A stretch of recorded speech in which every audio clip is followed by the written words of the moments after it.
This is Good Morning Iowa. Good morning, Iowa, on this Friday the 13th. Yeah, you heard right there. It is just about 6 o'clock. We got a live look in Des Moines. Beautiful shot there, that Women of Achievement Bridge lit up. I'm Samantha Mesa. Thanks for joining us this morning. All new this morning, the benefits of reading out loud. How sharing a passion for books is helping one child build the confidence she needs to make her way. We are Iowa's most accurate forecast, Brandon. We can count on our viewers being loyal to you. We got much needed rain yesterday, a beautiful day today, and more rain potentially. You're winning. Just take a look behind us. How beautiful it is today. Beautiful blue it's sky, so right? Beautiful outside. Alexa, play a musical announcement. That was Indianola High School choir students reacting to their teacher, Miles Finn, taking away the final two options for the school's musical last fall. Videos of the reveal have been blowing up on social media, getting millions of views on TikTok. We advocate, celebrate with you, and strive to be that familiar face that you trust. Local 5 News, your stories, our community. We are Iowa.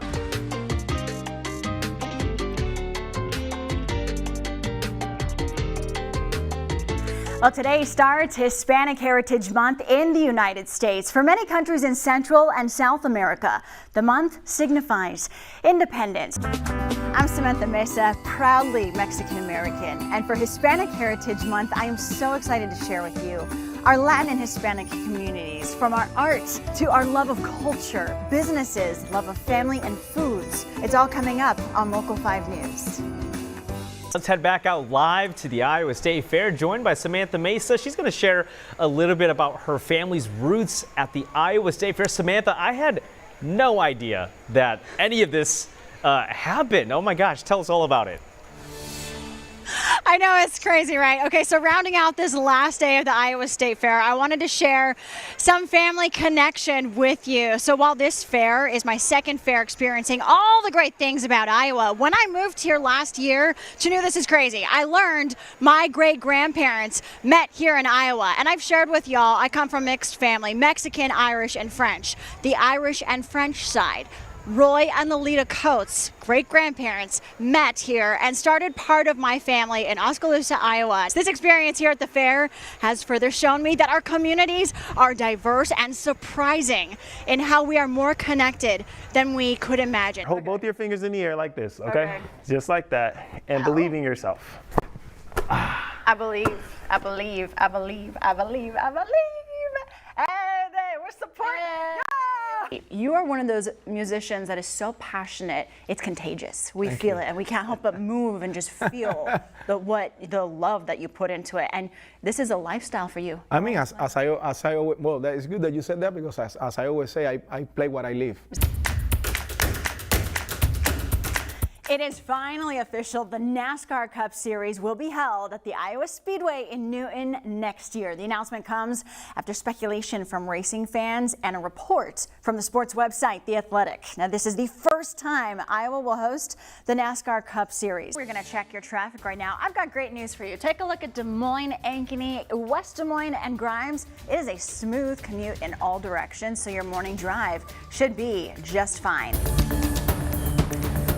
Breaking news, the Iowa Democratic Party will release its caucus results on Super Tuesday. That's scheduled for March of next year. Here's what we know right now. The IDP says Iowa Democrats will be able to register for the mail-in process starting next month on November 1st. Right now, administrators say crews are working to repair damage from a fire Thursday affected Iowa State's campus's cooling system. They say they've made progress with bringing the air conditioning back to residence halls. ISU says classes that can will be held virtually. Administrators are encouraging students that can to go home this weekend. Looking ahead, the trial for one of the suspects in the Starts Right Here shooting in Des Moines will continue tomorrow. Preston Walls is charged with first-degree murder, attempted murder, and criminal gang activity. 18-year-old Gianni Dameron and 16-year-old Rashad Carr were killed in the shooting. Turning to Local 5 politics, Election Day is less than 5 weeks away, and two key debates took place yesterday to secure Iowa voters on key issues. One being the key race for the 3rd Congressional District between Democratic incumbent Representative Cindy Axne and Republican State Senator Zach Nunn. After 148 days, riders will go back to work today. That's after the Riders Guild of America voted to lift its strike overnight. On Monday, the union reached a tentative agreement with studios. So over the next 3 years, the minimum pay will gradually go up by a 12.5%. I'm told several of those asylum seekers have been sent to their respective destinations, several going to families in cities across the nation. Lawyers and advocates tell CBS 4 27 people, including children, were processed across the border fairly smoothly today without any major issues. Now the question is, what is going to happen tomorrow? Let's check in with Samantha Mesa live in Jefferson tonight, where there is plenty of damage. Samantha. Here at the Johns family home in Jefferson, everywhere you look, you see the destruction that this tornado left behind. You hear that generator in the background. That is the only thing keeping this family powered. Local 5 anchor Samantha Mesa spoke with a family who lost their son to an overdose. They hope to help others survive addiction and find recovery in healing.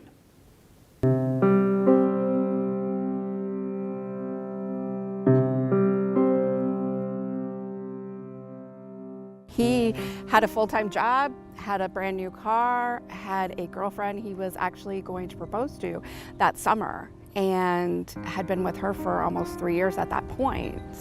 So he wasn't a typical junkie on the streets.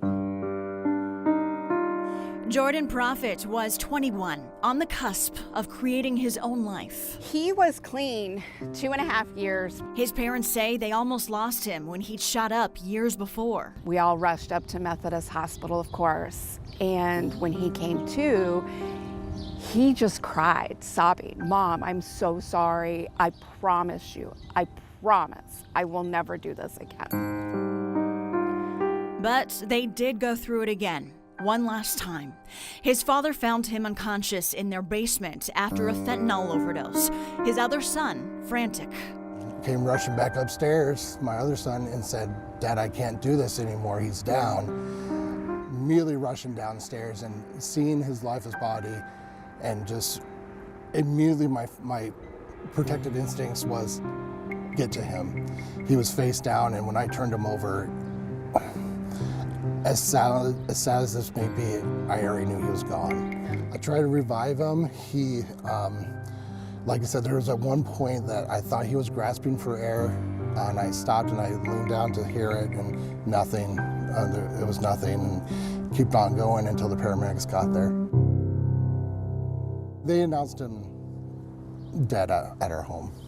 Jordan was turning to drugs, numbing the stresses and pains of life, a path specialists say many experience. And today his parents' hearts are heavy. Looking back, they recall he was going through a lot of loss during that time, and drugs became a form of self-medicating. Jordan and his friends started off of marijuana, and it went to pill prescriptions, and it just went to what's going to be the next high. Before his deadly overdose, he was sober almost 3 years. The turning point, losing his best friend in 2016. He was the first one of the group of friends to go. And we should have, and I regret this, we should have kept a closer eye on him. I just had blinders on. His mother, Diane Prophet, says that loss of friendship wore down Jordan's spirit. We knew he was going through a lot. He just didn't know how to process it. And he went back to what he knew would take away the pain, take away the memories for that little bit of time. And it took him that night. That night, the dose that he had, that heroin was laced with carfentanil, which is an elephant tranquilizer. He went right away. He wanted kids, he wanted a wife, you know, he wanted everything out of this world. Jeremiah Linman also knows this pain. He lost his brother to overdose. He was extremely charismatic and charming personality, would just light up the room, full of smiles. After losing his brother, Linman then heard from a mother who lost her son to drugs. She wanted to celebrate their loved ones' lives, so he launched a map that tracks overdoses nationwide in the hope to prevent more lives from being lost. There's still so much stigma of us, what a druggie is or what a junkie is. His goal for the map is to break the stigma and to show who people were before spiraling into addiction addiction. Lindman believes pain medication can become a crutch dealing with life stressors for anyone. A stigma further buries this hidden disease. The stigma has kept people from going out to treatment is an issue. Treatment does work and recovery works, and showing compassion, to help people get there, I think will go a ways. Now, he understands there is no quick fix. I don't have all the answers. I don't think anyone does, unfortunately, right now. I think we're still working very reactive. Pain can be defined so many different ways. Pain for other people is a lot of the mental issues and stuff that are going on in our society. And I think that's you have COVID and all sorts of issues that have been going on the last couple of years. It's just it's a bad mix right now. Jordan's father agrees and believes the pandemic is making mental health challenges worse. Because I feel that with the pandemic and just everything that came with it, losing human interaction, not being able to do the things that they were used to, they're leaning towards that gateway, that way to soothe themselves. And I feel that just with the stresses of it, workplace, everything happening with our lives right now, they don't know how to process pain like that. And what better way than to shoot up and forget about it for a while. Jordan's family and Lindman say this is not about a war on drugs. Rather, compassion is key. Just be there for them. You can't change them. They have to make that step. But be there and listen to them. Try to reach out and get help for them. And they want folks to understand addiction can happen to anyone, and to acknowledge if someone is using, compassion could save their life. Today, all Diane has of Jordan is memories and a locket with his ashes. He left behind 3 siblings that are really struggling right now. I mean, they both went through graduations without their big brother, and so many milestones that their big brother's not going to be there for. Not to mention that I'm missing out on what my son would have been. He had a home life, he lived in Urbandale, but everybody needs to remember, this is everywhere. This is in Johnston, this is in West Des Moines, this is in Urbandale, this is in Waukee. This could be your neighbor 2 doors down that you don't know is going through this. And that was Samantha Mesa reporting. If you are struggling with addiction or know someone who is, there are people ready to support you to recovery. We have that information at weareiowa.com. As for the overdose website, the National Safety Council is interested in collaborating with Lindman to create more educational resources aimed at saving more lives.